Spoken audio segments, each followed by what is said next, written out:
Ladies and gentlemen, we're certainly glad to be here tonight. Welcome to the Moon Men Podcast.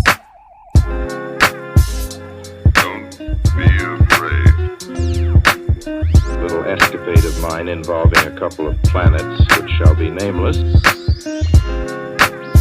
Fasten your seatbelts. It's going to be a bumpy night.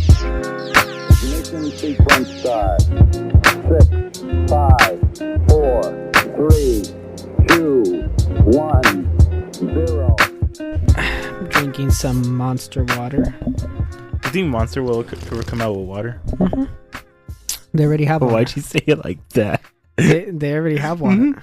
They do? What's it called? Tour water. Oh. Because they used to sponsor the Vans Warp Tour before it got canceled. You know it came back? And they had a special water branded for the tour. And now it's available. So I assume it's a no?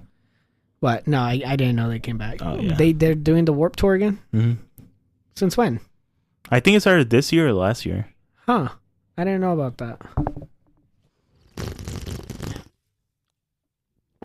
Have you ever wondered if you give good head?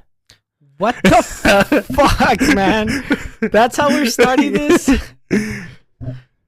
No, I've never wondered that. No? Have you? No, just it was just a thought-provoking question. No, that's not a thought-provoking question that just spawns out of midair. I'll tell you that. It did. What happened? I just saw you like bending down, grabbing your water or something, or fixing that, and that's when the question popped up. You're like, I wonder if Devin gives good head. No. I wonder if Devin has ever thought if he could give good head. I've asked gay guys about giving head, just because, like, I'm never gonna give head. I'm never gonna experience it. Well, I don't say never. I'm never gonna experience it. No. Let me paint the scenario. Let me get my canvas. Your child, your offspring, is about to get decapitated by a serial killer. But the serial killer says, I want head. And your wife starts to stand up. And he's like, no. Him. Would you give head then? So, like, I'm never going to give head in my life, right? Dude, no. I know it's an outlandish scenario. Right. But there's got to be some other alternative. Like, I'd rather fucking drink rattlesnake venom or some shit. Like, no. No. Because I could just imagine it's like some, meaty guy that's all hairy and sweaty, and like his belly's like covering his junk, and it's all small. What about an alien? So I'm never gonna give head in my life to another human. Dude, I don't know if I could give animals an alien. No, whoa, no, you leave that bestiality shit at the fucking door, okay? I forgot to. Can I go drop it off real quick? No. Oh, you want to talk about? It's like the same thing as like, would you fuck a dog? That's like, don't even bring that into here. Have you thought about it? Oh my god, no. Okay. No, have you thought about? Fuck no. Obviously. Why are these the questions that are spawning today with you? One of the questions I wrote down was, what's one thing that you can't have sex with that you would if you could? It could be an inanimate object. It could be a dog.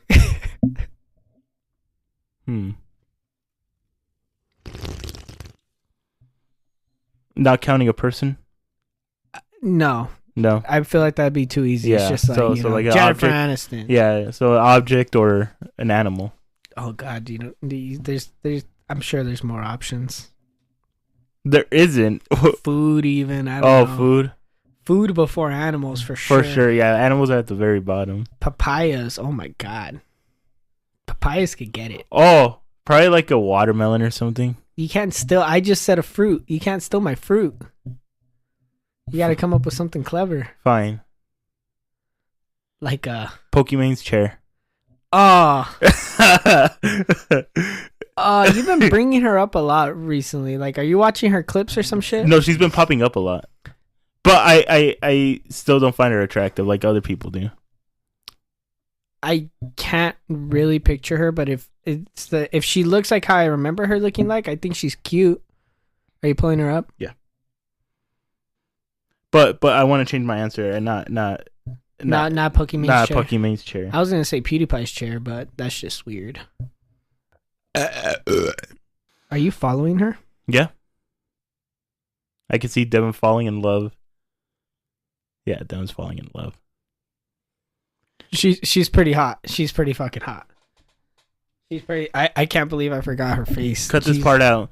But doesn't she kind of remind you of your ex-wife? No, No, not even in the slight. Why do I have to cut that out? Oh well, okay. They know about my ex-wife. Okay. Ah, fuck. I don't know. A record? I'll probably have sex with a record. My favorite record. Dude, you can't just transition like that. Yeah, probably like a record. You know what's funny is when I had when I conceived the question, there was an object in mind that I completely forgot because I don't know if I've said this on the show, but like while I'm falling asleep, like every single night I start getting like the most ideas ever. Like throughout my entire day, it's just blank up here. I might get one idea creatively, right? Or one thing for the podcast. Right. When I'm falling asleep, I'll get like 10. But I'm so tired and I'm so focused on trying to go to sleep that I don't write all of them down. But for whatever reason, I wrote this one down. And I was like, what's some random thing you would have sex with? And then I had an object in mind and I lost it. I don't know if it was like a chair or a really sexy sofa, but like it's gone now.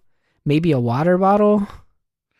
Probably a water bottle because it's tight and I know it's never been used. A Pringles can. That's like throwing a sausage into a fucking hallway.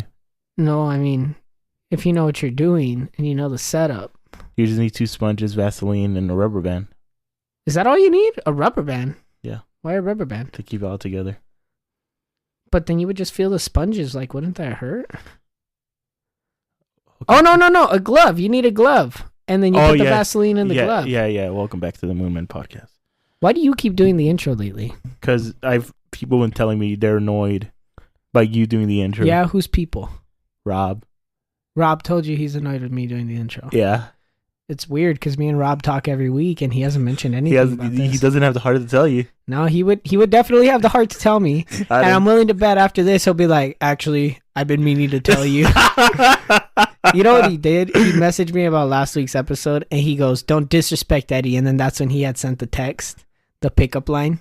Oh, okay. This infamous pickup line. Shout out to Rob. Shout out to Rob for using my pickup line. I'm pretty sure Rob is up there with like our top fans. I can't say he's number one for sure, but he's definitely like top I love you, 5. Rob. We love you, Rob. We love you very much. I love you the most. You can have him. I'm not fighting that much for him. He looks like a black alien, and he's not even black. Oof. That's fucked up. Welcome back to the Moonman Podcast. Don't stop. I already did it. Don't disrespect Robert like that. Welcome back to the Moonman Podcast. Don't disrespect Robert like that. I'm your host, Devin. Don't disrespect Robert like that. That's your co-host, Don't Eddie. disrespect Robert like that. Don't disrespect Robert switching like that. from Don't disrespect Robert. Stop. What's wrong with you? Are you broken? No, I was trying to break out of the Matrix. I hate your jokes, but I know he's laughing at them right now. Like, that's what annoys me. Like, those jokes, those Eddie jokes, right. I'm just like, it hurts. Like, you make my teeth hurt when you say them, and I'm just like, but I know someone out there is laughing at them. You just made somebody's morning, so Or night. Or, yeah. I think most of our audience listens in the morning, like when they're driving to work. That sucks. I feel bad for them. Why? You wake up and the first thing you do is decide to put on the Moonman Podcast. We're entertaining at the very least. No. Well, yeah, we're we on a scale following. On a scale of 1 to 10, we're like a solid 4 or 5. I would say we're like a 6. No, we're a 6. No. Hear me out. The reason why I say 4 or 5 is because you're still loopy in the morning and you're barely waking up, so you think everything's funny. I say like a 6.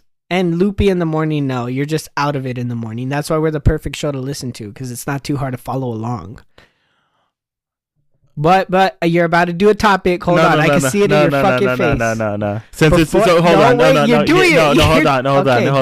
Hold on. Since they're listening to this in the morning, the weather's predicted to be clear skies at a high of 73 degrees. Are you happy? Are you proud of yourself? You should be expecting some mild wind. I hate you so much. Mild wind. You know, it's accurate. It's probably going to be the high of 74. Yeah, and then it would mild wind. And then at night, it's going to be the lowest 35 or something. I wish it got colder. Don't worry. February's still coming.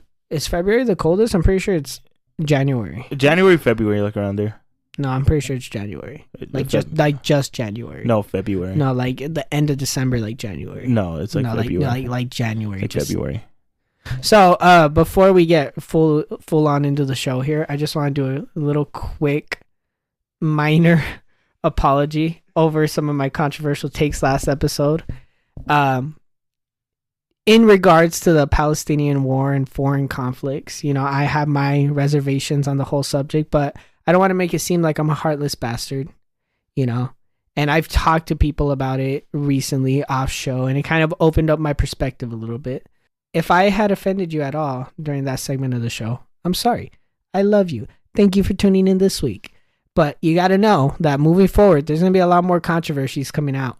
I'm surprised that, out of our whole run, why are you laying down? Sit up. Oh, it's because you're doing the stupid apology. No. We're done with the apology now. That's quick. Okay. It's sincere and, it's over. Okay, We're not YouTubers. We're not going to drag it out. Did you ever watch that one YouTuber's apology video? The one with she was singing it or some shit? No, she was ballet dancing in it. No, what? Yeah, so I forgot what the controversy was. But she was doing an apology video, and then halfway through the apology, it fades, and then it fades back to her doing like a ballerina dance. What the fuck? Yeah, KSI was fucking making fun of her. Who? KSI. Oh, I don't watch him. I don't think he's funny. He's okay. I don't think he's the funny. Sidemen are funny. My brother keeps telling me they're funny. I'll show you a clip later. You don't Do you want to? Okay. No, you don't have to. No. No. I appreciate. No. Sentiment. No. Yeah. But here's a quick ad break. No, we're not doing an ad break. What are you talking about? Yeah, we are. No, wait, no.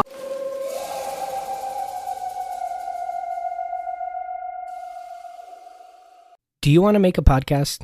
Have you been thinking about how cool it would be to have your own show and be able to make money off of it? Well, Spotify's got a platform that lets you make one super easily, then distribute it everywhere, and even earn money in the process. All in one place, for free.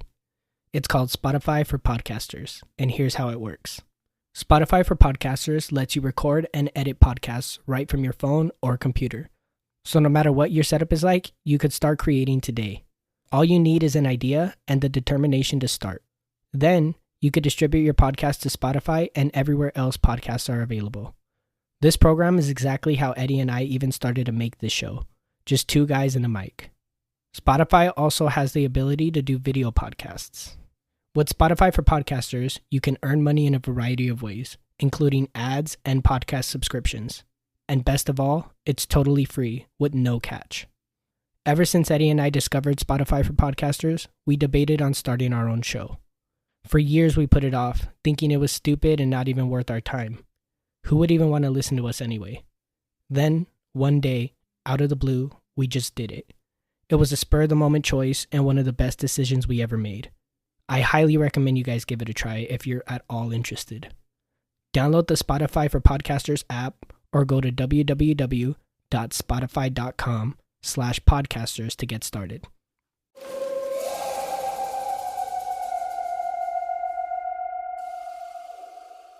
I don't get it. Like they're whipping them? No, so they're running away from each other, and the person to break the strap was gonna whip the other person.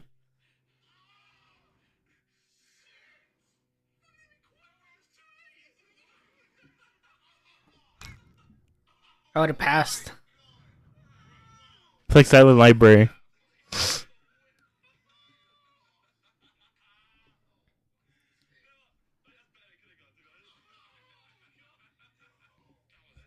Okay, when you said the Sidemen were funny, I thought you were talking like Ryan Reynolds funny. Like they got quick wit and sharp humor. But they just get KSI to scream a lot, and that's why it was a bad clip, but the Sidemen are funny. They do like this thing with porn stars. It's like a Tinder date. Like they set up a fake phone and they tried picking up the porn stars. Either swipe left or swipe right if the pickup lines are good or not. Uh-huh. And some are pretty funny. That doesn't sound entertaining to me, honestly. You should watch it. Maybe I'll watch one when I get drunk tonight. I mean, when I drink my tea. I'll text. You'll Fuck. text Seats. Seatsy. I'm pretty sure his name slipped in last episode. I'm pretty sure I caught it, and I Uh-huh. was like, it's because when I'm saying it, I don't even register it. But when you say it, I register it. Oh, okay. But I missed one. So have you? This is a weird. No, hold on. No, wait. I want to switch. No, You no, always no, no, switch it's it. a quick- wait, it's- no, it's a quick- wait, it's let quick, me it's do it. quick, No, it's quick, come on. it's quick. Fine. Have you seen Pawn Stars? What? Pawn Stars. I did not. Like half an episode, like once, like 5 years ago, like 10 minutes of it. So after we did the episode with Seats, I started watching Pawn Stars a little bit, and there's a guy on that show that reminds me of your brother. Really? His name's Chum. Chum? His whole name is Chumley. Chumley? Yeah. Well, how does he remind you of him? Oh, man, never mind. Since you've never seen Pawn Stars. What? But You can't just bring. But to those who Why are you pointing at the computer? They can't. Everybody's in there. They're not in there. Yeah. They're What in were you here. gonna say? What were you gonna say? They're in Where here. were you gonna say? Wait, where would our audience like be? Like, because YouTubers would just point at the screen. They're like, Exactly. There, but, I like, guess we point at here. but it's not always here, you know? I mean, most of them listen from their phone, but there's a lot of people that listen from their desktop, according to our statistics. Wait a minute. I've been wanting to do this for a minute. Hold on. I keep forgetting.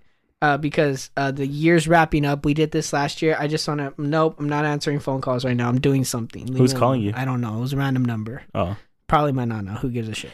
Oh. So, last year, we did kind of a shout out to all of our fans from all the different countries or whatever, right? It just a grateful whatever, thank you to everybody. And we've expanded since then. I don't know if I showed you this. I was going to show you this. You did. But I want to do a quick shout out to all the people listening to us. So shout out to everybody from fucking leave me alone voicemails. I'm trying to do something here. Okay. Shout out to everyone from the United States. We love you. Shout out to everyone from Serbia, Australia, the United Kingdom, the Netherlands, Canada, Germany, Malawi.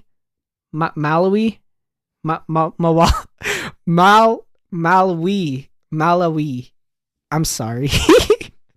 A shout out to everyone from Sweden, India, Nigeria, Mexico, Costa Rica, Denmark, the Philippines, Norway, New Zealand, Switzerland, and Brazil. We love every single one of you. Thank you for listening to our show. Thank you for your service. And thank you for your service.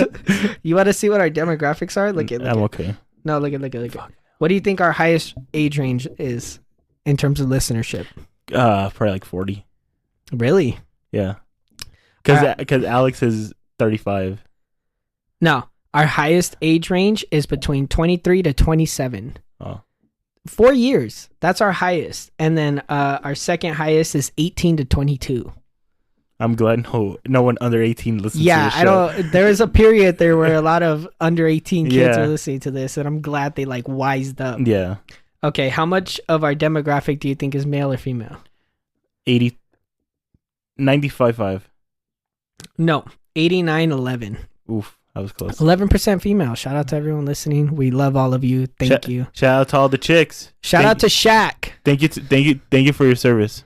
Wait, no, not shout out to Shaq. He never answered my message, the prick.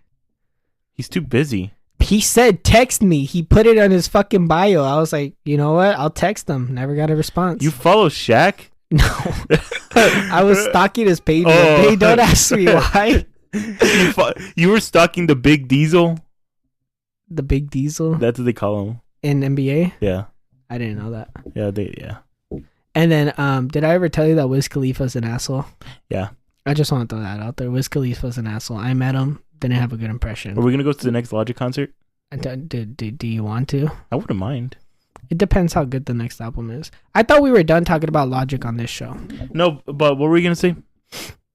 About what? I don't know. Before I cut you off about the whole Chumley thing. Chumley. Oh, so have you heard about these surveillance cameras in China that determine your... I don't even know what they call it, but like your status in society? No.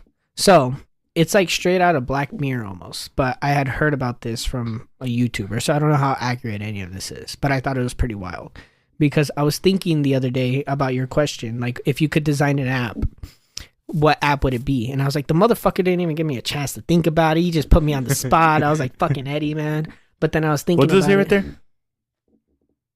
Mac OS Monterey 12.7 Oh, the update is available and will be installed later tonight. It's a software update. Fuck yeah. So I was thinking about it, right? And I can only think of 2 apps. One, we don't have the technology to make yet. But I don't know if I've mentioned this on here, but I've always had this weird, like... What the fuck? Are you okay? Yeah. I think that picked up. Yeah, look at it picked up. They're gonna hear all the fucking smack. Dude, I wish they could see your face. So, I've always had this weird thought. Like, I wonder, I wish you could see, like, the amount of people who have, like, looked at you today and the amount of people who have thought, like, you were attractive or, like, were funny or whatever it was, right? Like, little statistics. Right. So, like, I'm like, if there was ever like a Oculus device or something that you could put on your head and like wear all day, like the new Apple thing, which I called like months before they released it. I just want to say that. What are you doing? You don't have to be this goofy in real life, you know, just be goofy on the mic. Just bring it to the show. Put your fucking face back where the fucking microphone is. This is really frustrating. I hate when you do that shit. As I was saying. So if there was ever like a thing you could wear, like VR, AR, right. whatever. AR? Augmented reality. Oh, I was thinking yeah, the it shows gun. that you know, asshole. I thought they were talking about the gun, the pa-pa. You really are American, huh? In the land of the free, baby. The land of the free. Let me finish my fucking story, please. Sorry, I have ADHD. No, you don't. I don't. You're like tired and it's making you loopy. See? You don't do that normally. You're not like this normally. I know. It freaks me out when you get like this. I get concerned. Keep going. So, you would be able to like see your stats like in the corner of your vision or whatever, right? And it would be like 500 people checked you out today. 20 of those people thought you were attractive. Out of the 16 people you talked to, 5 thought you were funny, 10 thought you were annoying. One thought you smell like onions. Yeah, something like that, right? But you could see the stats. And then you could see other people's stats too. So then like I could pull you up and then see like 70 people checked out Eddie today. And I'll be like, God damn. And then you could click on it and it will show you if it was a guy or a girl or a non-binary or a pancake. And then like you could see all the stats, right? Actually, I don't know if I'd want to know that. Anyways, so the other app that I thought of was a people rating system. So it would be like an app that you have on your phone that everybody can join. And then you would rate people based off your interactions with them, like they're a restaurant or something. Or like an Uber driver. Like an Uber driver, right? And it's their overall rating as a person. Like you could do it on stars, you could do it on a scale of 1 to 100, whatever it is. So like I'm talking to you and then I have a bad experience with you. So then I go and I put in a rating. And then I'm like, had a bad time with him. He's a prick. And then it would lower your score just a little bit, right? And I was thinking that the more people rated, like if I rated you 10 times, each time it would lose like value because then I'm overrating. So like the first one is like a full rating. But then after that, it becomes less and less and less meaningful. So that way people can't just spam you to lower your score. Mm-hmm. But I'm like, that would be kind of cool because then you could like pull up any one person's rating and see like how good of a person they are. And like they could put it on job interviews and stuff. And then I was like, wait a minute, this sounds like a Black Mirror episode. Is this a Black Mirror episode? And then I was like, I started looking up that, stumbled on this video. This is a long tangent to get to the point. And it turns out that they actually do that in China, supposedly, allegedly. I'm not going to say for sure. Right. So I don't know if it's China or South Korea actually, but I'm pretty sure it's China. They have surveillance systems all over the fucking place. They got cameras like in cafes. They got it on the street. They got toilets. It in cars. Yeah, on toilets. That was one of my ideas for the store. To put cameras in toilets. Yeah, to see if they're stealing or not. You know, you're not legally allowed to do that, right? How is the law gonna know? I feel like they could put cameras like facing the bathroom door so that you could see who's entering and who's leaving, and then if they're carrying any items with them. And then because you have cameras all over the rest of the store, you'll see if they put it. It was just a joke that didn't. It was a joke that didn't. I feel like you actually thought about it though. Like no, I did suggest it. To who? Why? I want to know what they were thinking at that moment when you're like, I got an idea for the store, and they're like, oh god, it's weird, Eddie. No, hear me out. I got an idea. Look it. We get a lot of theft, right? Yeah. I have an idea to counteract that. Okay, how? Put cameras, in the bathroom. What? Like in the bathroom, in the toilet, the stalls, in the toilet. See what they're doing. I would be like, what? And it's like, no, like both bathrooms, women and men. We're not being racist here or anything, you know. Put cameras in the bathrooms. You sound like a pedophile. You sound like a pervert. Kids use those bathrooms, Eddie.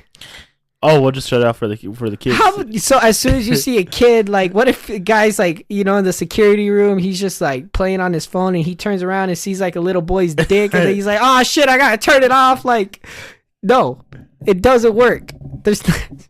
Why would you suggest that?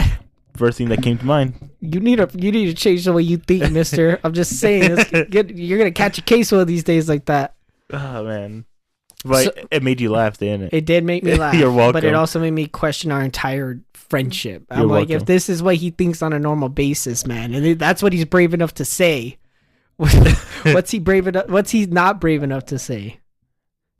Oh fuck! What's that Kanye quote that he said? Oh, George Bush doesn't care about black people or something like that. Yeah. What was it? What was it called? George Bush doesn't care about black people. Oh, okay. You said the exact quote. Oh, okay. I thought you were talking about the I am Walt Disney quote or whatever the fuck he said. Yeah, he's got a lot of weird quotes. Yeah, he's a weird guy. He's a really weird guy. I want to meet him. Me too. Anyways, China, super surveillance place. You know, they track everything you do, but they have facial recognition on all their cameras, right? And so it can determine who you are just by you walking down the street. And if it catches you doing anything that the government deems illegal or, you know, against societal norms, I guess, it'll start to lower your overall person score. And that person score is accessible to like all major companies, all the employers, the police officers, like everybody. And I was like, oh my God, that's already a real thing, except it's not fun because, you know, the government took control of it and made it their own thing. But that's allegedly. I don't know if that's like South Korea or China, but I know it's one of those two countries that does that. But allegedly, supposedly. Doesn't the U.S. already kind of do something like that? But except the surveillance part? Yeah, to an extent. I mean, they use the cameras to monitor like the streets. No, I mean, but they use they use cameras to see their overall country rating of the person in the country. How? When? Didn't you just say that? No. They determine to see if that's China. No, that's what I'm saying. Yeah. The U.S. kind of does something with that. How? When? Where? Credit scores, right? Yeah, but that's based off of how good you are at paying off your loans. The if you have any cases. Yeah, but that all of that makes sense. It's different if like you jaywalk across the street and then it lowers your score. Oh, okay. And then you get fired because you jaywalked across the street because you were late, and because you were late, it lowered your score. Like every negative thing you do impacts your score overall, and it determines your place in society. So, in conclusion, as fun as an app as I feel like that would be, the rating app, I can't pitch the idea morally. I can't do it. But wouldn't that be cool? That is kind of cool. It's fun. It's fun. I mean, and then like obviously, well, out of 5 stars, what do you think your rating would be? Mine? Yeah. Honestly, I would want to say something like 4 stars, but I have a lot of people who I piss off easily, and I have a lot of people that I've cut off, and you know, I have a lot of people who like me, and I think I'm equal. I would say like maybe 2.53. I was thinking 2. You would think it a 2? Yeah. You think I would get a 2? What would you rate me? I would rate you like a 3. You're a dickhead. Why don't you rate me 5 stars?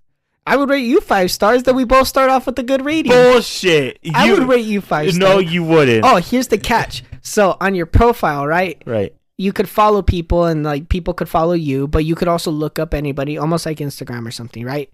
And then it would show you who's rating who. And then on your feed, like if somebody clicks on your profile, it doesn't show you a bunch of pictures or what they're doing or what they're wearing.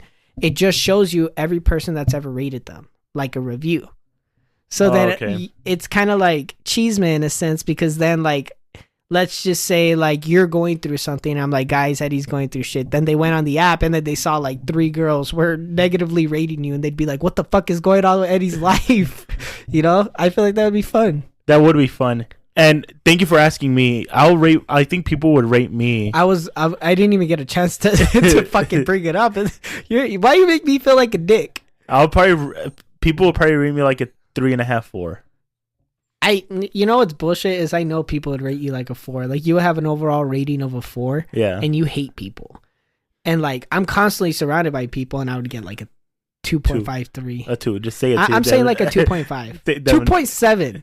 Devin, just come. 2.7. 2.3. 2.7. 2.7. I'll settle with 2.7. 2.3. 2.7. Okay. I feel like think I'm that was 50-50. my GPA in high school. I'm 50-50. I get a lot of people who don't like me, and I get a lot of people who love me. But more people that hate you.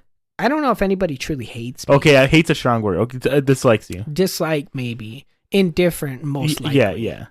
People just don't give a shit about me. It makes me sad sometimes. They kind of have that in college. What? That whole rating system, yeah. Dude, somebody needs to make this app. Because they have it with professors. It's called ratemyprofessors.com. And...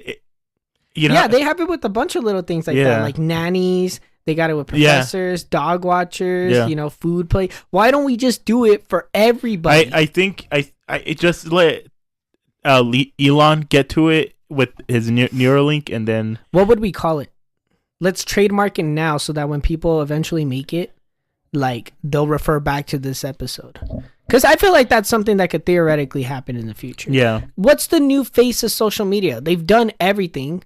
The rating app is going to have to be the new one. That's the only fresh idea that I could think of. I should make this app. Like, the more we talk about it, the more I'm getting hyped. Like, I'll learn the code. I'll design it. The name will probably be like Rate I Am or something like that. Oh, that's kind of hard. Rate I Am. Hold on. We could think of something better. Let me see.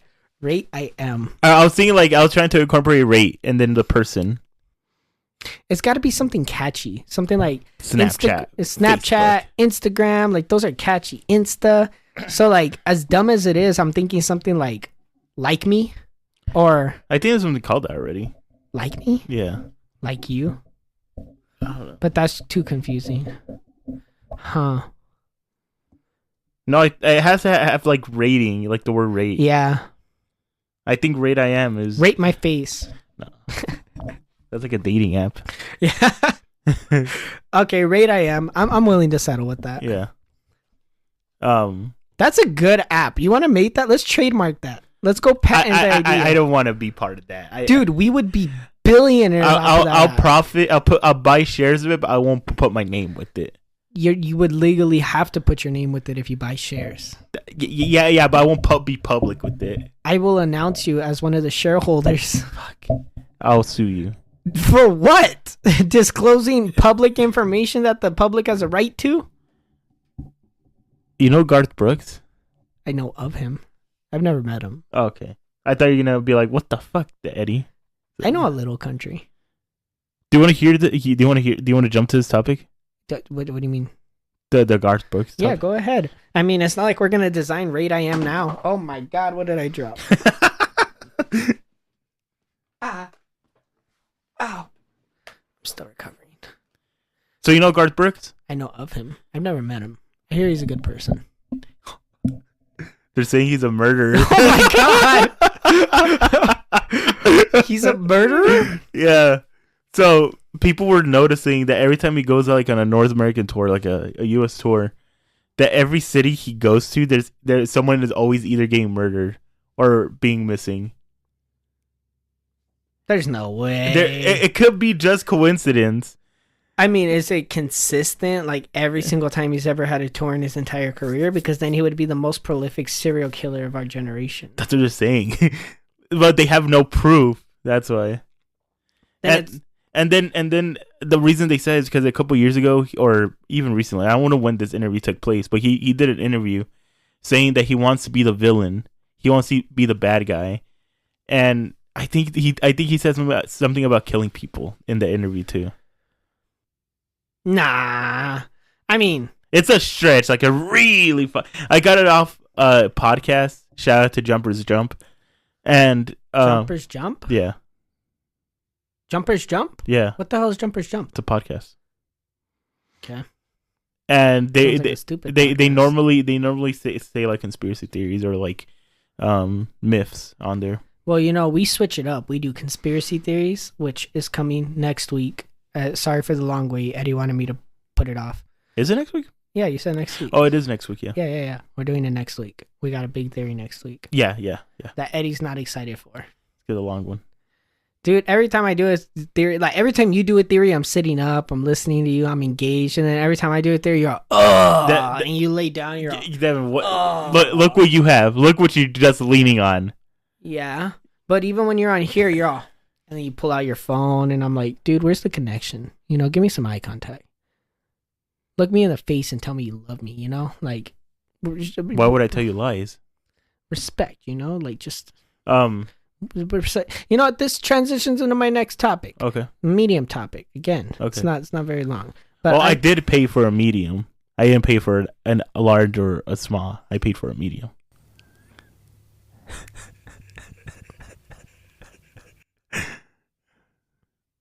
Just gonna let it breathe. So, I feel like we now live in a generation that you can pretty much get away with saying anything without any real consequence. Even, like, not even online, but also in person. Because we've touched on this a ton of times, but I was thinking about it, and I was like, if you walked up to somebody who's older than, like, 30, and you started talking shit to them, you just start cussing them out or saying whatever, there's a 9 out of 10 chance that encounter would end with them punching you in the face.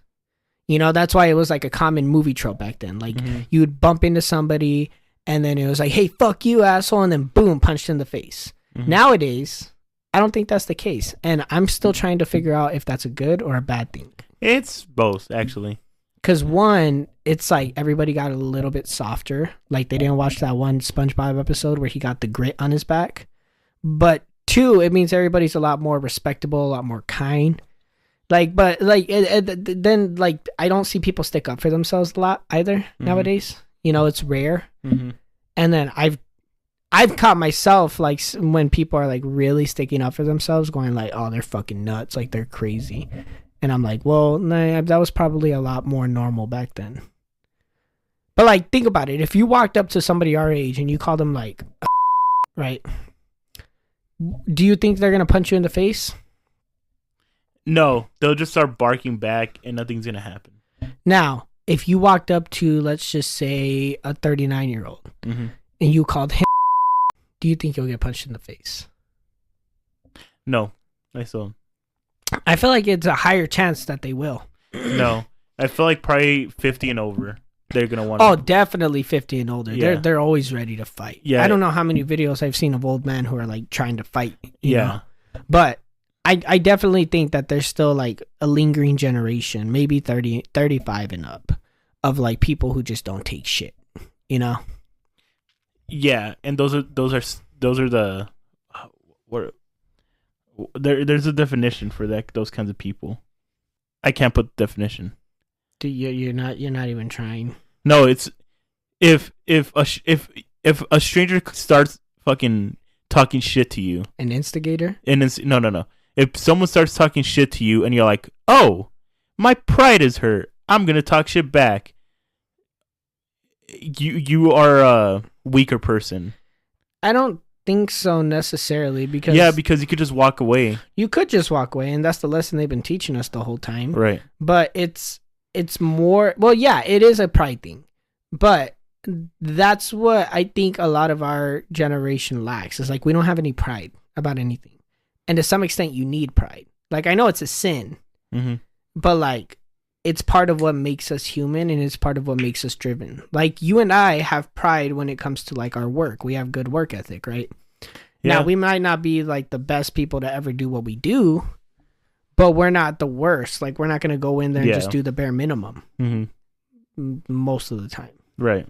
And you've sent me videos of you hiding, and I can understand it. Everyone needs to hide every now and then. But like, I don't think we have a lot of pride nowadays. And I say it's a good thing, because pride has gotten us into wars. Yeah, but pride has also gotten us into great eras of prosperity. It's a double-edged sword. Yeah. Yeah. But I think less pride is better. Well, what's that one quote that you had said a long time ago? It's strong men will create peace, then that peace will create weak men, and then weak men will create hard times, and then hard times are going to create... It's a cycle. It's a cycle. But like, I don't want to be the generation that of like weak men that creates hard times in the future. I do. Why? Because then you're throwing that responsibility and that burden onto your children, if you should have any. And then our parents are throwing that same responsibility on us. Yeah, but I'm willing to take up the mantle and carry that responsibility and try to, continue bettering the future so that our kids don't have to suffer. Eventually, it's going to get it. I know, eventually, but it all comes back to like whether you should even try or not. No. It all comes back to if you're going to witness it or not. Even still, it doesn't matter if I'm going to witness it. It's the effort of trying. No, but like let's say we do it. Our generation does, right? Then our kids don't.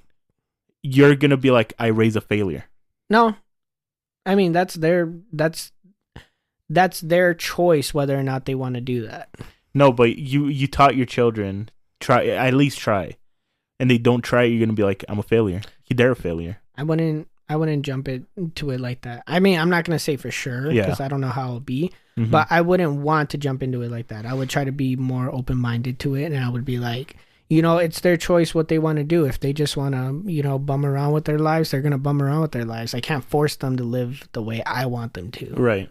But that's kind of what I see with a lot of us. Like, we always hear about how our generation is lazy and they're not working. I think there was a statistic that had said like 30% of Americans right now are unemployed, or 40%, something like that. It was a really high number compared to like 20 years ago.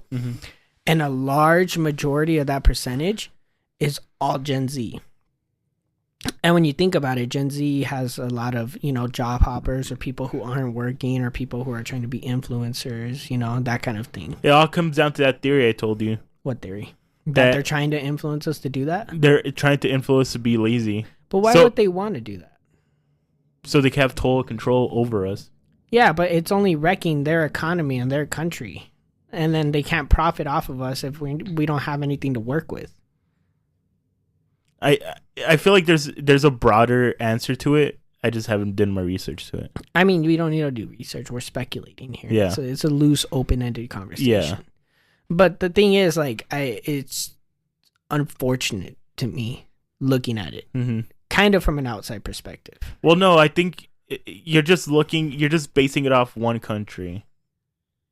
Yeah, but I'm not going to start doing those statistics into other countries because they have completely different cultures to ours. Yeah, Even that's true. Some that are like similar to ours, like Canada, have still completely different cultures, and I'm sure they're affected in a similar way to us, but it's really bad in America. I think the media is just fabricating it too much.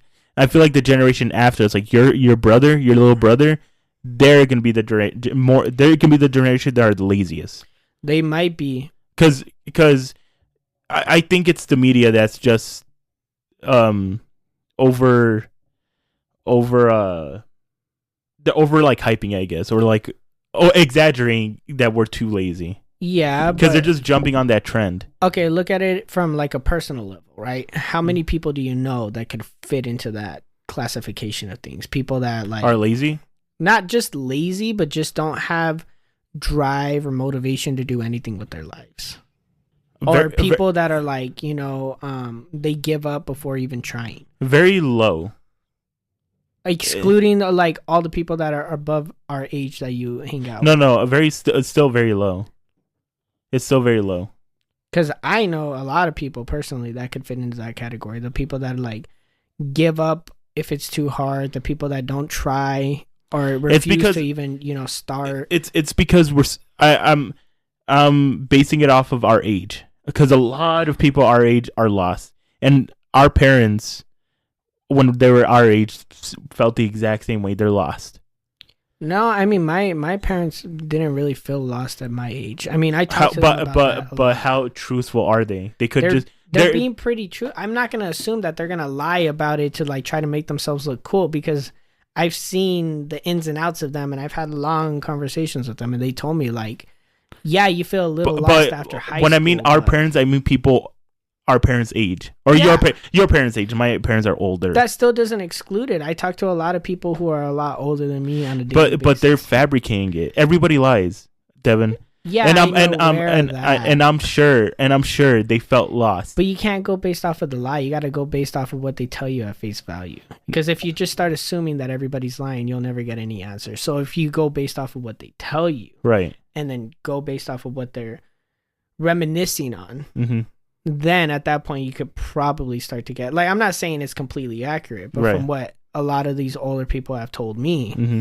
whether it be people I met at work or people I just had random conversations with, mm-hmm. most of them said that like they didn't feel the same type of way that our generation does. And I'm wondering why it is that our generation as a whole feels so lost. Because you're right, I think a lot of them do feel lost. Mm-hmm. And it's every single person. It could be the 99-year-old to our age. Everybody felt lost in the 20s. Everybody. We're not special. I don't feel lost. It's just yes, you do, Devin. You do. Everyone's lost. I don't feel lost. You have this blueprint, right? Yeah. And you're working towards that blueprint. Yep.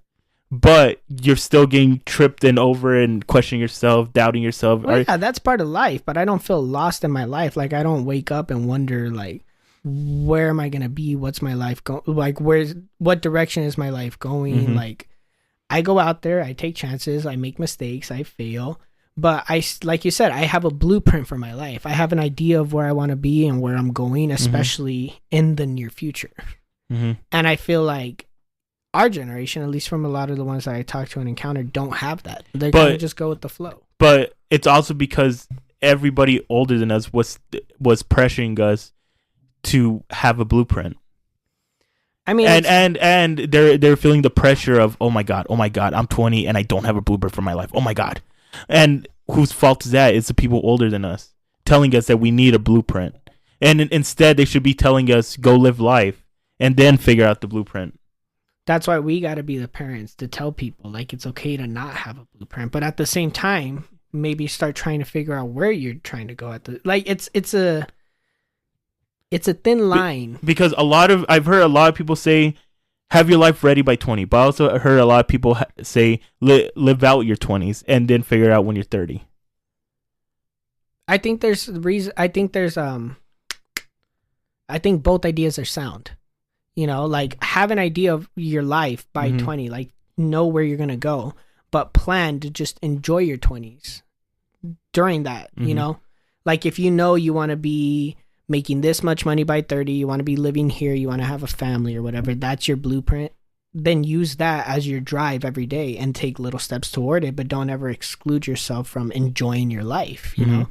Do things that are random, do things that you're out of your comfort zone. That's what I'm saying. Yeah, and I just think it's the media that's just over exaggerating. Well, but at the same time, you said that everybody's lost and our generation's lost, but then you can't go and say that the media is exaggerating. They are, dude. They're just trying to get clicks. They don't really care about the news anymore. Well, no, they haven't cared about the news in a long time. Yeah, but it's a large issue that's happening to people, and you don't even need to go to the media to see it. Because Okay. Well, let's get back. Why are we having this conversation? It's pointless. It's just it's not affecting us right now. But see, that's the mindset right there. You're like, it's pointless. There's no point. Right. So we shouldn't even do it. No, but I'm using your mentality with the whole why are we posting about a stupid war, right? I'm using the same mentality, why are we having this conversation? Because it impacts us and it impacts the people that listen to this. No, it doesn't. It doesn't. Think about it. No, everybody has an opinion, right? Yes. Everyone has their own perspective. Yes. This conversation shouldn't affect their perspective or their opinion. But that's the point of conversations. The point of conversations is to share ideas with one another, right. and with the small chance of opening up your perspective and Mm-hmm. leaving with a different take. Mm-hmm. You know, even if you don't resonate with that take, or even if you just throw it away afterwards, that's the point of the entire exchange. Mm-hmm. That's the point of this podcast. We bounce ideas off of each other. We get ideas from the fans, and then they get to listen to that and get exposed to different ideas, Mm-hmm. right? So even if it doesn't impact us in our daily lives at this moment, these concepts will stick with us as we move forward.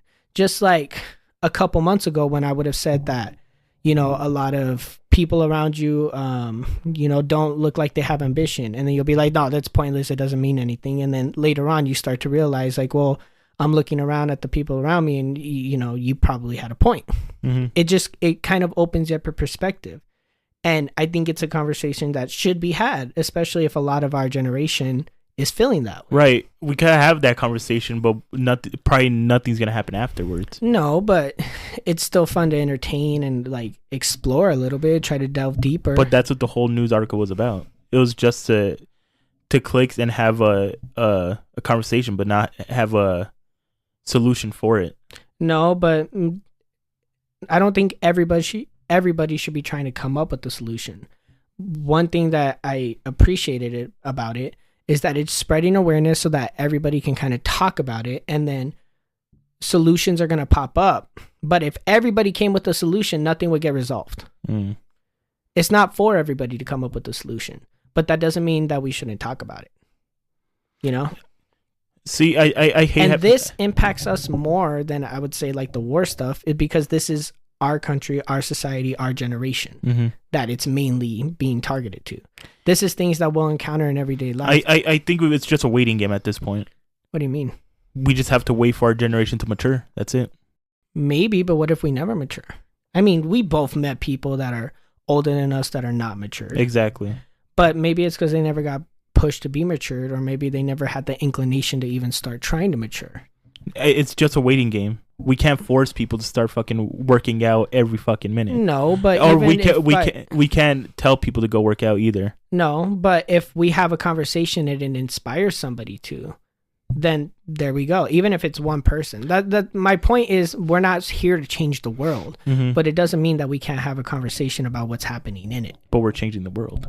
And by doing that, no. Hear me out. Okay. By you bringing this topic up, you're like, we're not meant to change the world, but by you bringing up this topic, we're changing the fucking world. Yeah, that's the beautiful thing about it, is we're not trying to change the world, but we're changing the world. But it doesn't mean we can't talk we're about changing the world. Can I finish No, this sentence? okay. I thought of a quote here. Okay, you're getting really worked up. Okay. Mellow out. Drink some water. Okay. Take a breath. We're not meant to change the world. We're not trying to change the world. But we can also talk about what's happening in it. And by doing so, we have a small chance of impacting the world. Maybe inspiring the person who will help change the world. You don't know. But that doesn't mean we can't talk about it. Yeah. Just like it doesn't mean we can't talk about aliens. Like, we could talk about aliens all day, but then I could hit you with the same argument and be like, it's pointless. It's pointless. Like, we're never going to know. Well, no, every conversation is pointless in my opinion. Well, yeah, but that doesn't mean you can't have the conversations. Yeah. That's the whole point of this podcast, is to bullshit and have conversations, see where it takes us. I'm not trying to say that our generation is the worst generation ever. I mean, sometimes I feel like that, but genuinely, I want to see our generation overcome all the struggles and all the perceptions that people have of us, and, you know, be better. I can't force them to be like that. I can't force them to have the same mindset as me, but it would be nice if we got to see that, you know, manifest, at least to some degree. It's all about the whole pressure thing. It's all about pressure. Well, what do you mean? Like, it's just because everybody's pressuring us and that we shouldn't do it? Or yeah, everyone's pressuring us to save the world. Everyone's pressuring us to be the heroes. But well, I don't even think we need to save the world, but I would like to see some more integrity from our generation at the very least. I mean, I've heard stories of like somebody getting yelled at their job day one and then quitting after that because they didn't like the way the manager made them feel.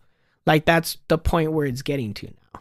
Like I would like to see some more backbone, some more integrity, some more ambition, even if it's just climbing up a corporate ladder, like just being willing to take that risk and get up there. Because I've seen people do it. I've seen people start at completely entry-level positions and work their way up. I've seen people start, things in their garage and then blow up from it. You hear stories all the time. Like, it's possible to do whatever you want. But as much as we tell ourselves that, I don't think a lot of people our age believe it. Or if they do, they don't chase after it. No, like, you know how you asked me earlier how many people are lazy, and I told you very few. Yeah, it's all about the people you surround yourself with. Yeah, there's also that. Because I'm friends with a lot of people who aren't lazy.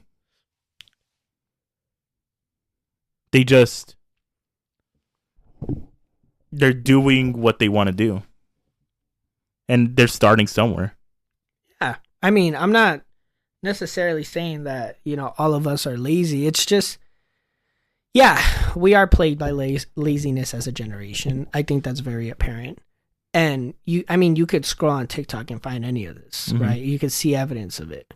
So it's not even like just the news is reporting it. Like, we're snitching on ourselves for the most part. That's where a lot of this information even comes from too. That's what they grab.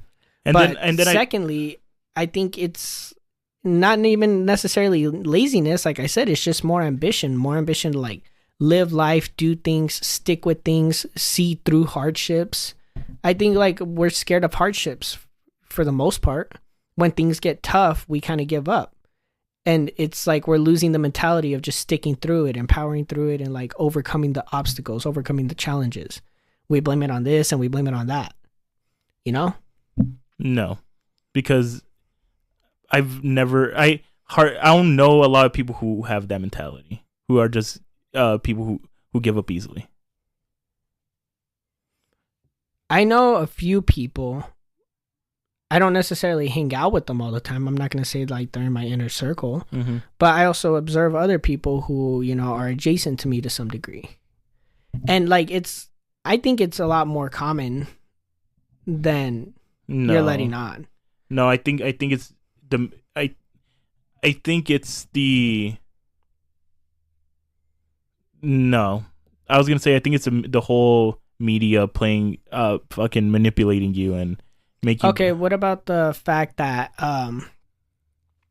now there's less men in college than ever before, and it's completely female dominated, and men are less likely to graduate when they're in college. Most of them drop out or don't even attend. It could be for various reasons. I mean, you and I both have our reasons. So I'm not going to say that it's just because everybody's lazy. But I'm sure there was a lot of people that went into, a college or an institution or something, and they had ambitions of like being the best or getting to a certain level and then didn't see it through. And then I feel like that's where my issue lies for the most part. It's like not seeing it through or not trying to see it through. Probably because it wasn't time to see it through. Yeah, it could also be that. But you know what I'm saying? Like I feel like that's the cause of it. That's the thing that I've seen more often now than ever before, especially in our own generation, even with people that I talk to, people out on the street, people working at the stores, like you and I were saying, they're kind of content to do the bare minimum.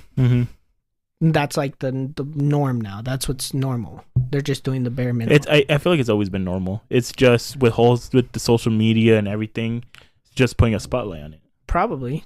There's probably some truth to that. I'm sure like for the most part, everybody was doing the bare minimum for a long time. That's how a lot of issues started to arise. But we can't deny that there was a lot of, influential people who were pushing through boundaries left and right. I think a lot more back then as opposed to now. I mean, when you think about great people who have achieved something within the last, let's just say 20, 25 years, you can only think of like maybe 3 people as opposed to the decade or the century before that. There was dozens of them, like literally every decade. Name someone from the 2000s. What do you mean? that was like influential? Yeah, Steve Jobs. that was 90s He started in the 90s, but I think he or broke through. 80s. Was it 80s? That was somewhere around there. Did you watch the movie, the biopic? Both of them, yeah. There's two. One with Ashton Kutcher, one with Michael Fassbender. So then we can't even claim him. So then I can't even claim Elon Musk because aside from becoming a billionaire and then like funding space programs, there hasn't really been much to that. Like it's not like he's, charted to like another planet or actually successfully landed on the moon or anything like that. So yeah, he's done stuff like that. he's trying to do stuff like that. I'll give him credit for that. He's probably the closest, but I mean, who else can we really think of? Elon is one of them. Bezos is another. Didn't that start in the Mr. 90s? Beast is another one. Didn't Amazon start in the 90s? Like he opened up in his garage during the late 90s, or was it 2000s? I feel like it's 2000. We would have to check that. Yeah, we'll have to check. But like, isn't it weird that we can like only name like a handful? No, I can name more people. Mr. Beast. Mr. Beast, how? I mean, I know he does like a lot of philanthropy work and he like opens up charities and stuff, but more than that. Well, he started YouTube when he was like 12. Oh, really? That young? Yeah. I didn't even know that. He started YouTube when he was 12. And he didn't get successful till 5 years ago. And now he's the number 2 most subscribed YouTube person. Who's number 1? T-Series. They're still number 1? But he's catching up to them. You think he'll pass them? Oh, yeah. I think he'll be the first person with 500 million subscribers. Nobody's hit 500 million yet? I'm not counting like the Vivo channel. I don't even think the Vivo channel has that much. No, but I'm not counting like those type of channels. I'm talking like YouTubers. Yeah. He's probably like the most... Our generation, he's the most influential person. Yeah. Yeah, I can probably say it. I could agree to that. And then after Mr. Beast, probably like the Paul brothers. I don't know. I feel like it's just a different type of success. Yeah. I mean, we can't all be Teddy Roosevelt and opening up national monuments and then fighting in several different wars and then becoming president and then getting into politics and then going hunting and then becoming a boxing champion all within the span of like 30, 40 years. Yeah, exactly. But back then, especially back then, it was more common for people to branch out like that and try different things and try to do that, Well, it's because everything that's been an idea for an invention has already been... we don't need to create an invention, to be like, to be remembered as a great person or to like pave our way through. But it's like, we don't even try to do things like that anymore. Like, I know back then it was more of like a bragging thing. Like it was like a pompous, like, there was a pompousness to it.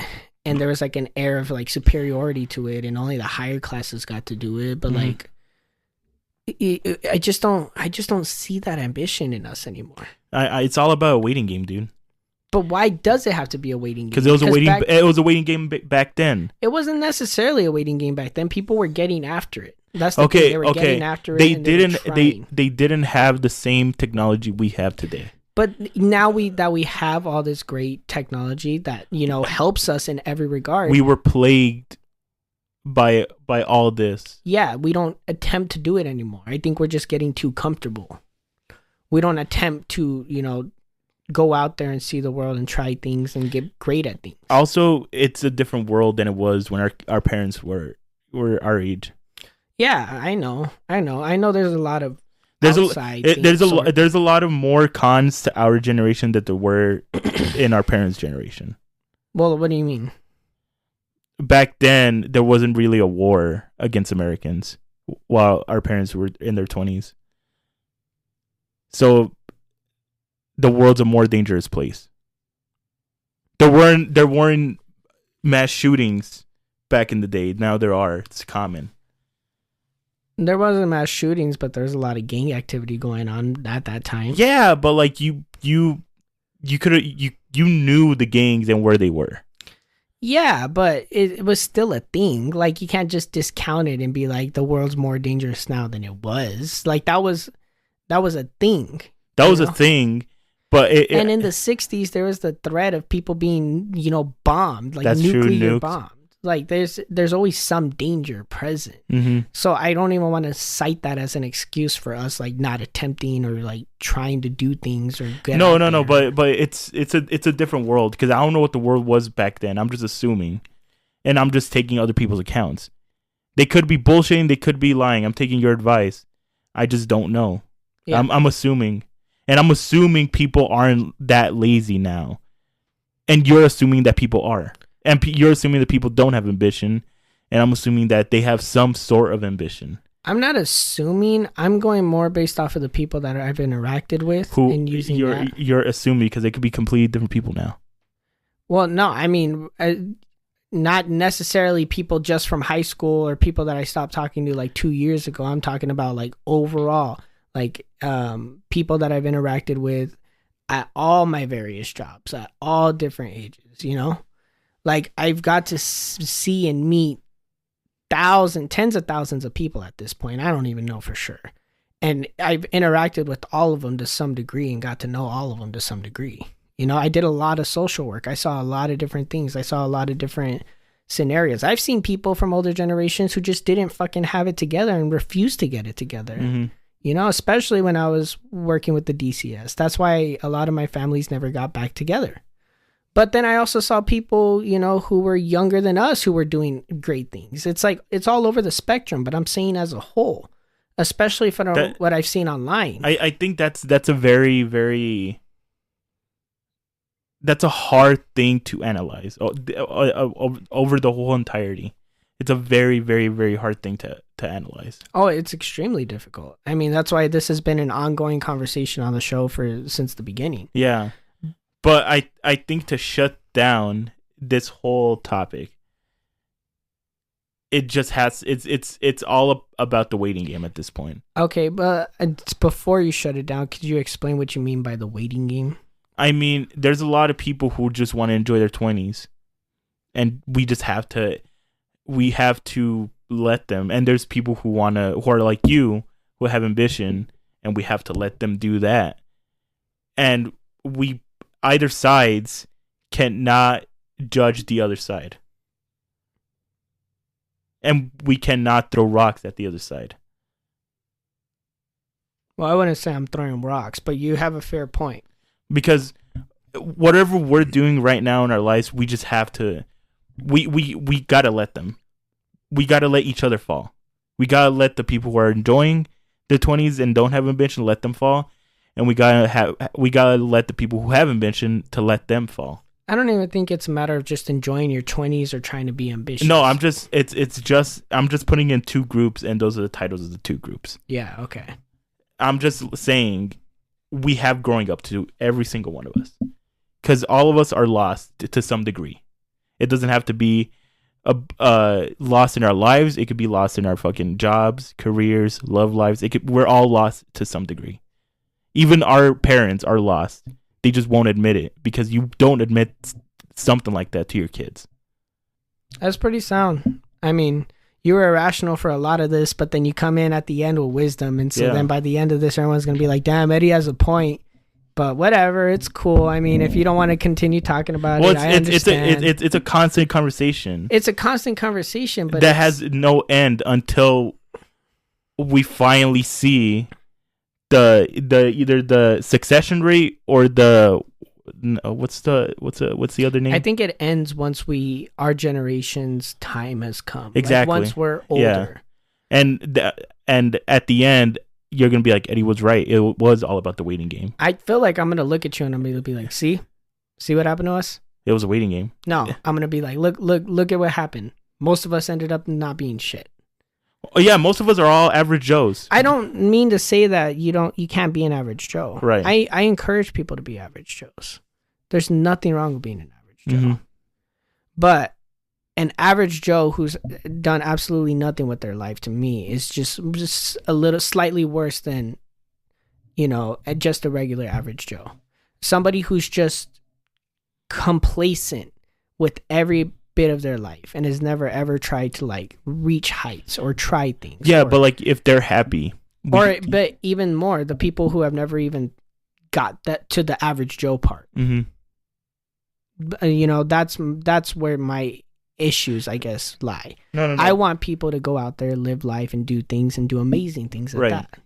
That's all it is at the end of the day. I don't want to see people who don't even attempt to go for the average Joe life because they think the average Joe life is too hard. I don't want the average Joe people to be like, well, I'm good as an average Joe, and then never try to, you know, move on a little bit further or try new things. I mean, we're always encouraging people to try new things. No, you're always encouraging people to try new things. I'm always encouraging people to try new things because that's the point of life. I mean, regardless of your spirituality, your beliefs, or your religion, or whatever it is, we should all be trying things with our life as long as it fits within your morals and your belief system. Try things, do things, explore. But that you just kind of contradicted yourself. Well, I mean, I'm not going to tell somebody who's devoutly Christian to go have you know, an affair with 30 women, you know, or, you know, go on a... Hold on. I think my mom's here. Another ad break. Another ad break. We'll be right back.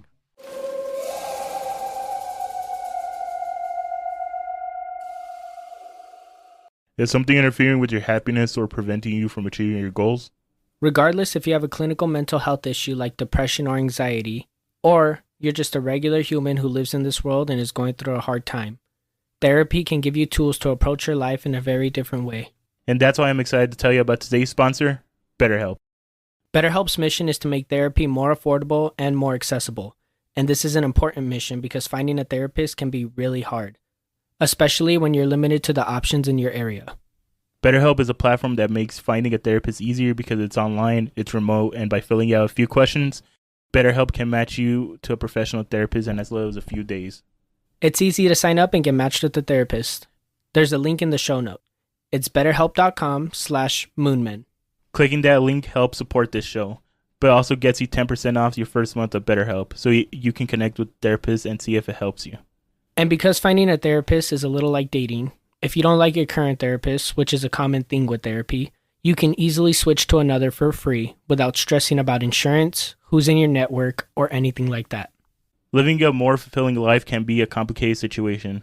Whether it's chasing your dreams or trying to improve in small, meaningful ways, change can be difficult. Having options like BetterHelp gives you more leverage in managing life's difficulties. It can be a little nerve-wracking, but like we always say, sometimes you have to be willing to take risks in life. Yeah, what he said.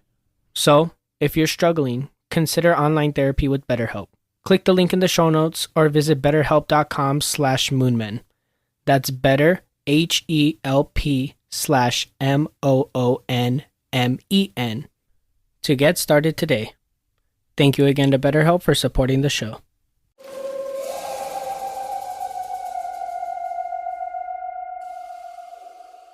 And we're back. What were you saying? Just to wrap it up quick, because I know you don't want to keep talking about this. No, it was a very thought-provoking episode. Yeah. My thing is, I'm not going to encourage people that have strong beliefs one way or the other to do something that they're completely against or that will make them feel like they're doing something wrong or immoral. But that doesn't necessarily mean that they have to restrict themselves from all aspects of life. It could be something as simple as skydiving or climbing every single mountain in your state or whatever it is. Something fascinating like that. We don't do things like that anymore. We don't know people that do things like that. We might know one person or maybe two people. Because that doesn't seem interesting to them. But why is that the case? Why is it that our generation, nothing aside from the newest TikTok or whatever captures our attention is entertaining? I don't know. The way we grew up. I guess. I don't know. I want to encourage the people that are too scared to become average Joes to shoot for it, and the people that are complacent as average Joes to break out of their comfort zone. And I want everybody to die with memories. Not even battle scars, just memories, to be able to look back at your life and enjoy everything you've ever did. Whether you truly wanted to just be an average Joe, cool. Or you went out there, saw the world, and did things and made your mark, however small it may be, or however big it may be. I just think that people... you just contradicted yourself again. How? I think there's a difference between people not trying to live an average life because they're too scared or it's too hard, versus people who have strove their entire lives to live an average life and are completely content. Like you, aside from small instances of where I could see you breaking out and trying something new, I could see you living an average life and being completely fine. And I'll never fault you for just living an average life, having a small family, and just enjoying your time. But that's what you're attempting to do. That's your blueprint. There's a lot of people that don't even want to get to that point. I'm encouraging them to maybe try to get to that point, maybe consider it, maybe put more thought into it. I'm considering the people who are at that point, who have got to that point without realizing it and feel stuck, to try to break out of it. Unless they truly want to stay there. That's what I'm saying. Oh, okay. No contradictions here. You'll hear when you're editing, you'll be like, maybe. Yeah, I kind of contradict myself. Well, I hope I clarified a little bit. You did. I could see a more clear picture now. Yeah. Become boxing champions. Become skateboarders, you know? You take your car all the way up to the top of a mountain and ride a bike all the way down, or do some fucking wild shit. Go have fun with your life. Go paragliding. Kiss a dolphin. Make some memories. That's all I'm saying. Have some fucking ambition. You know what's crazy? I don't remember the Logic concert at all, and I don't remember the Spurs game. What do you mean? I don't remember the Linkin Park concert. Like all these memories that I remember, like I wanted to do, I don't remember them. It's weird. What do you mean you don't remember them? Like I don't remember the feeling I got when I saw Logic for the first time. I don't remember the feeling I got when I saw my favorite coach of all time. Really? I don't remember any of that. That's so weird. And I don't know why.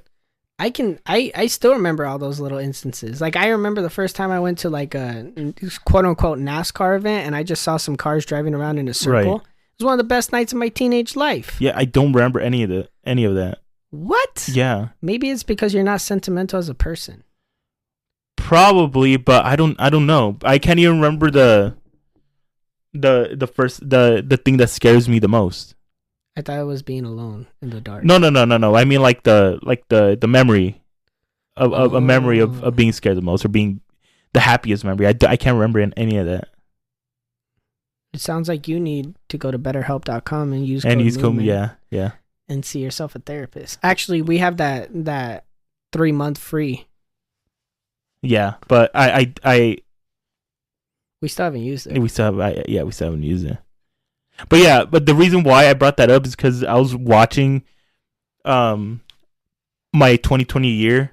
Like, you know how Apple does that thing? Here are your 2023 memories. Well, I do it on Google, but yeah, I know what you mean. You know, yeah. And I was like, holy fuck, I do not remember any of this. I don't remember how I felt. Maybe it's because you weren't living in the moment. And I think I was. And I think I was living too much in the moment that I can't remember. I mean, I'm not going to assume or diagnose you here, but let me paint you a picture. Let me get it out my canvas real quick. Right. I'm stealing your joke. You scared me. Oh my God. That was a funny joke. Dude, I felt it in the back of my neck. I got tingles. I like jumped. Did you see me? Yeah. Don't scream like that. I thought you were like screaming. Example, the Suns game or the Spurs game. Yeah. Well, it's the same thing. Suns, but you think of it as the Spurs game. Yeah. The Spurs game. You were there. You got to see your favorite team of all time for the first time in person. It's your first NBA game. You went with some friends. You had a beer, but I can see a scenario where you were overthinking everything and getting paranoid about the little things that you didn't even get to enjoy it as much. Like 1, the amount of people there. 2, what time you're going to get home. How are you going to get out of here? How's this beer going to make you feel? Probably. How much did you spend on the beer? Are you going to buy a t-shirt? I didn't spend anything. But you know what I mean? Yeah. You start, because I've seen that happen to you in real time, where you just like, you start, I'm going to be blunt, you start ruining the moment with overthinking and paranoia and, just overall stress. And I think it could be just because you don't go out as often anymore. So then when you do, there's like, it all hits you at once. I don't know. But I could see that being like a reason. No, but like, okay, like let's say. Because the Logic concert was the same thing. We were both freaking out walking up there. Yeah. First off, but you were like The main reason we even got those nosebleeds, one, because they were cheap, but two, because I don't think you even wanted to be like in the mosh pit. it was mainly because it was cheap. But would you have gone in the mosh pit Yeah. with like maybe 300 people who were standing there? It wasn't 300 people. It was pretty. It was like maybe 150.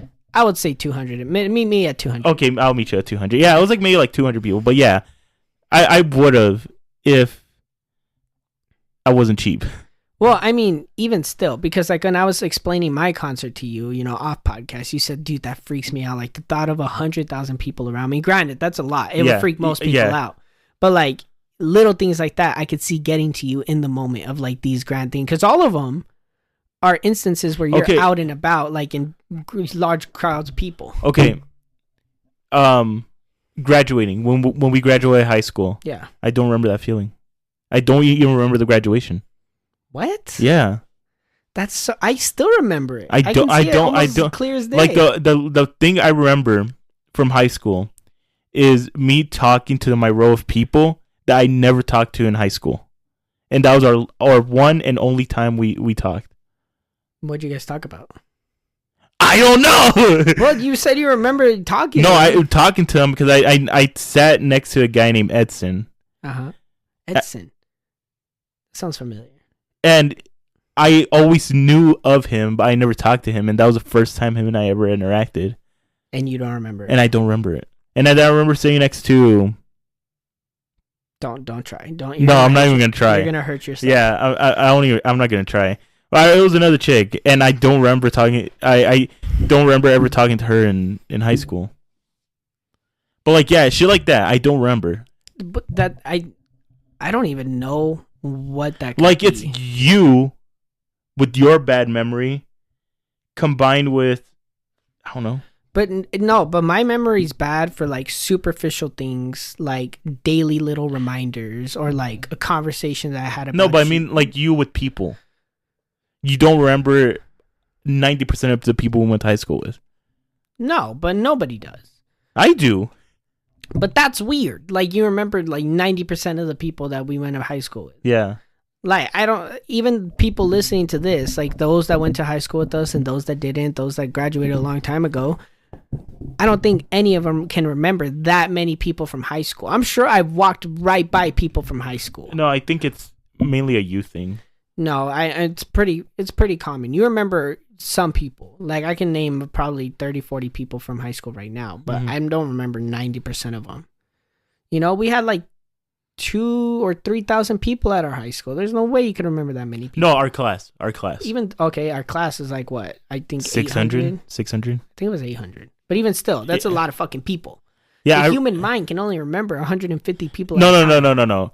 The human mind could only have close relationship with 150 people. Oh yeah, my mistake. But it can remember people. Yeah. But I there's something on with that. There's probably something psychological that has to do with that. Probably because there's no way you would just forget memories like that. Like obviously, unless you have dementia. Obviously, like I obviously block off the bad memories because I feel like that's a safety mechanism or like like a safety mechanism. But like the good ones, I can't remember the feeling. I can't remember. Like what about the first time that we hung out and then went out? You remember? Like I remember like the instances. I remember those things, but I can't remember me if I was scared when you were driving. I can't remember if you don't know. I think you're putting too much pressure on yourself. You're trying to remember too much. Just remember what you remember. No, but when people ask you what's your happiest memory, I can't remember it. I think that's a stupid, arbitrary question. I'll just go with the most recent memory that made me happy. I think that's what most people do. Because, like, your happiest memory, because then you have to think of all your happy memories, and then you got to start ranking them in your head really quick, and then determine the happiest one. No, but can you remember how you felt when you first saw Logic? Yes. I can't. Can you remember when you first saw, what was the festival called? Sick New World? Yeah, do you remember? Yep. Like almost every single day of it. Yeah, I can't remember that. What? Yeah. Like, one thing I could remember is the feeling I got when I saw WWE live for the second time. The second time? Yeah. because it was the most recent. Yeah. But like the first time I saw a DVD, can't remember. Maybe I think it might have something to do tie in like with your sentimentality. It's just you've never, like, up until maybe this point where you started realizing it, you've never cared to try to be sentimental over memories, things, or people. And then now you're like reminiscing on things and you realize like, oh shit, like I didn't spend enough time cherishing that memory. Yeah, I guess. I'm only guesstimating here because I'm willing to bet 100% that's psychological. Hold on. If you fucks message me about trying to diagnose me, I'm gonna block your ass. Please message me instead, and then I'll tell you. Yeah. To message Devin, and then I'll ignore Devin. But I'm 100% sure that it's something psychological. Yeah, it has to be. Like your mind frame, you had set your state of mind to something, and you believed it wholeheartedly, and then it started to affect like your memories. You know, I don't know, because I've always been extremely sentimental from a very young kid, and that's helped me cherish and hold on to so many memories. As bad as my actual memory is for like everyday things or superficial things or things that I'm gonna forget in a week anyways, I can remember so many different instances where I felt one way or another, whether it's good, bad, embarrassed, what have you. And I hold on to those memories because to me, those memories, those feelings, those moments are what make me me. Those are what define me as a person and what got me here. Those are those are the things that I'm going to remember when I'm 70 years old sitting on my porch with my wife. When I look back at my life and I'm watching my grandkids play, those are all the memories. My first kiss, my first girlfriend, high school, my first car accident. I don't know what's going to pop into my head, but I hold on to all of it like it's gold, like I could lose it. One thing I have noticed with myself is I tend to learn from other people's mistakes. That's good. That's extremely good. And how other people treat people. So like, let's say you hate the way this person dresses, or no, that's too arbitrary or too. Okay, thinks or not. Acts. Okay, fine. Let's say you hate how Arthur acts around women. I'll be like, all right, Devin hates that. I won't do that in front of Devin, or I won't do that in general. Yeah. And but I'm sure a lot of people do that. Do you do that? I've caught myself doing it in the past, but as a respecting, especially at work, I try not to. Mm-hmm. But for the most part, like we've said here before, I try to just be myself everywhere, and people either accept it or reject it. Maybe that's why people tend to like you so much. It's because you're playing into their mental image of what you should be. Probably.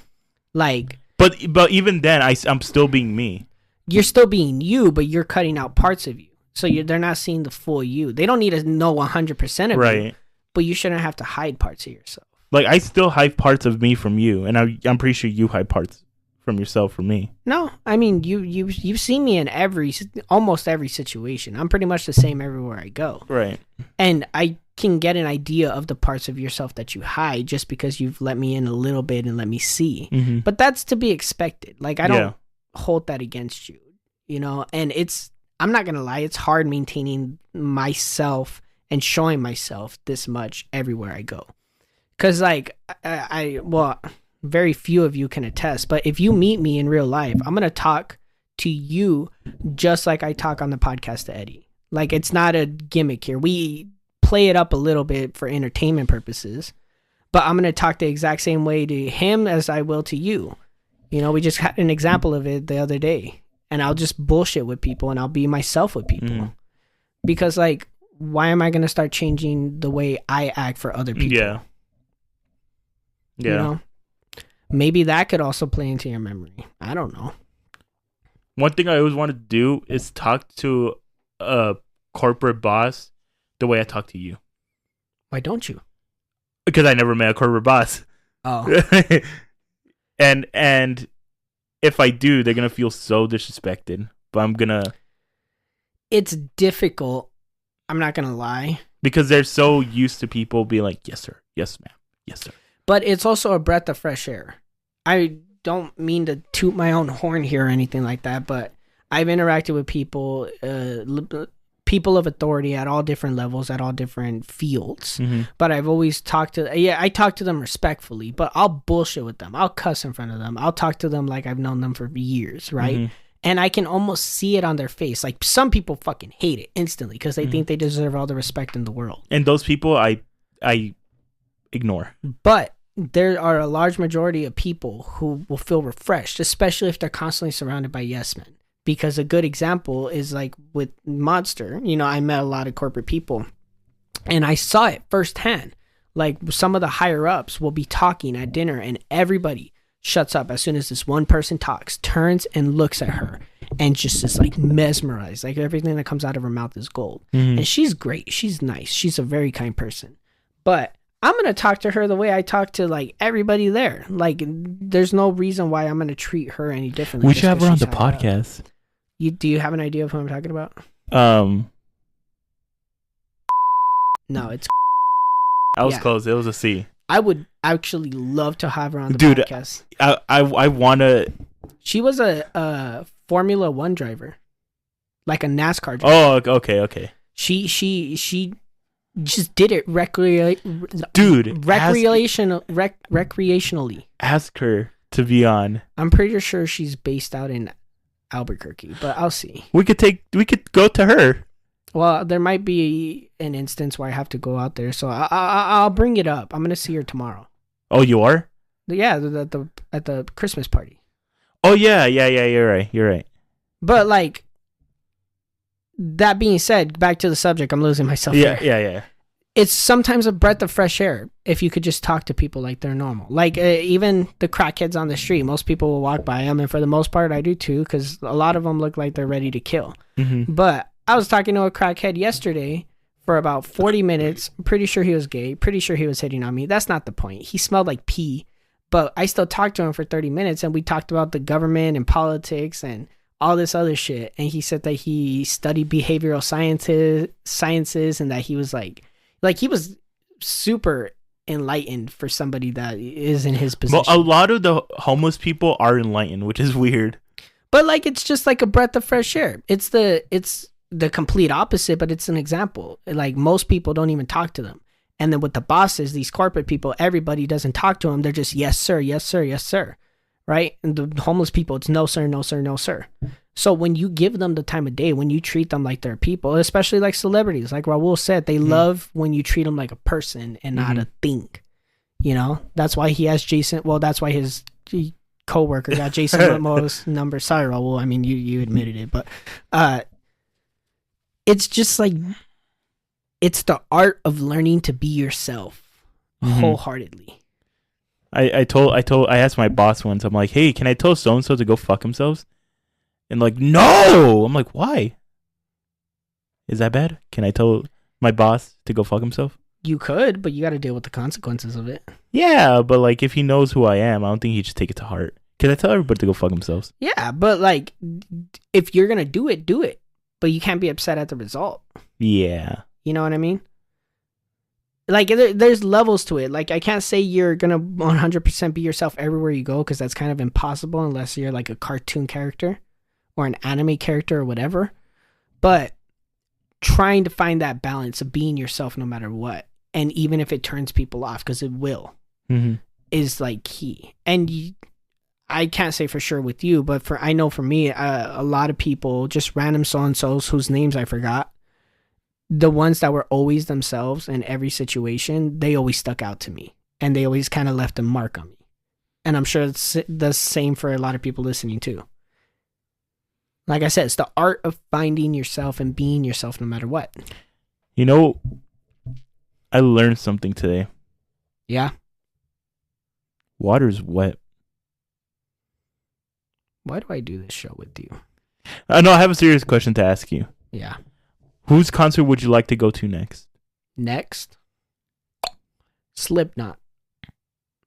I would love to go to a Slipknot show. I don't know if I would survive it, but... How bad is their mortality rate? Not bad, but people get injured like crazy. Oh, but they don't die. No. But then again, I've never looked at the statistics. But I haven't heard anything of people like dying at a Slipknot show. For the most part, no band or artist is encouraging people to kill each other.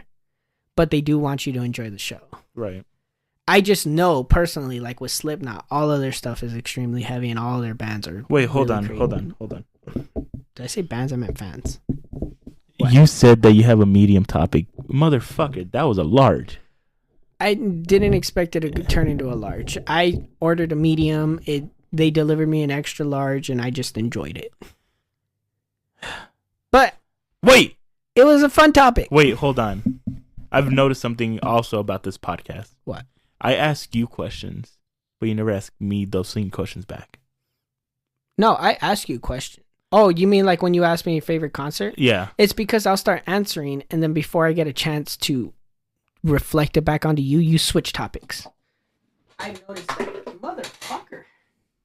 I've noticed that in editing. I'm like, why didn't I ask him the same thing? And then as I'm talking, it's because you're all, wait. So you're telling me, and then it switches. No, and then I lose train of thought. And then sometimes I'll bring it back, and then I'm like, well, what about you? Oh, nothing. Well, what do you mean? Well, I just don't. Oh, but thank you for asking. I would like to go to a Zach Bryan concert. See what I mean, though? He's coming to Phoenix next year, so... I was in the middle of talking about Slipknot. You interrupted me with the question. I start answering the question, and then you go back to your original one. Wink, nudge. You could buy me tickets. Who? Zach Bryan? Yeah. Buy you tickets? Yeah. Are you insane? They're cheap. I bet they are. They're a year in advance, so... Is Monster sponsoring it? I could get you tickets. Don't think they're so. sponsoring Sick New World next year, and I'm probably going to get tickets. Oh, for real? Well, I asked, and he said he'll hook me up, but that doesn't mean for sure. But hopefully, wink, wink, nudge, nudge. If you're listening to this, wink, wink, nudge, nudge. You did wink, wink. Shut the fuck up. They don't know that, okay? You don't have to tell them that. Oh, my God, my back. It's okay. I know you're getting to that point. Do you want to start winding it down, ending it? No, Devin, I would go for another fucking hour. Do you? I can go into more, philosophy. We can. Just switch me spots. Nah, I don't know if I want to go that long. Then, I'm kind of comfortable. Because I got some philosophy topics. That's next episode. Next episode, we're having a 3-hour episode. And Wait, I'm what? sitting, I'm sitting in that chair. No, don't agree. I didn't agree to this. We didn't discuss this. You're doing this live. I didn't. Let me double check my notes real quick. Did I put 3 hours on my notes? No, there's no 3 hours.